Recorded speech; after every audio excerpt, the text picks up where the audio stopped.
can all use some harmony in this world, especially with an uplifting message.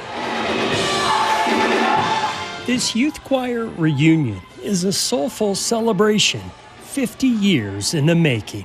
It's a great memory to look back and see where they've come from.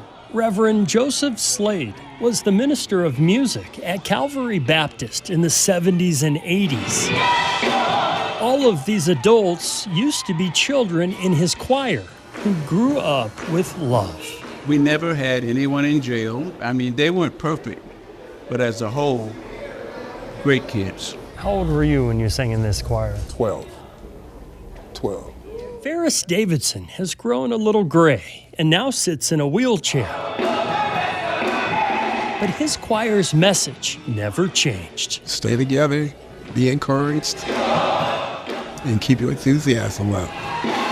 Longtime members of Calvary Baptist have looked forward to this choir reunion for decades. It's so exciting I didn't sleep last night. That's how excited I am. Barbara Andrews joined this church in 1944 and looks back on the youth choir with great pride. 100 teenagers, and they were so well disciplined. Can you believe that? Would that happen today? There's a camaraderie that's second to none.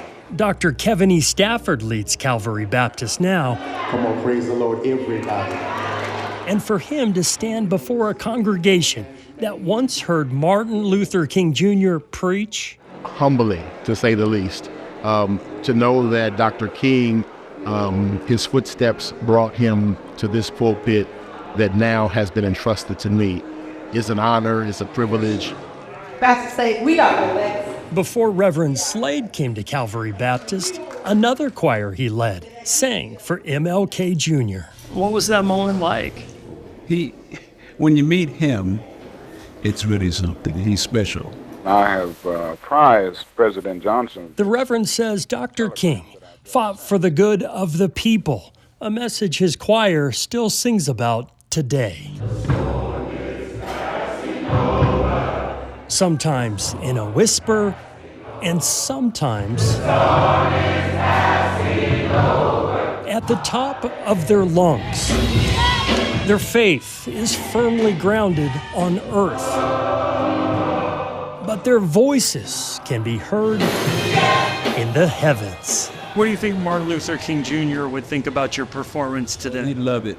Well, he gave us accolades then, so I'm sure he'd love it now. In the Zevely Zone, Jeff Zevely, CBS 8.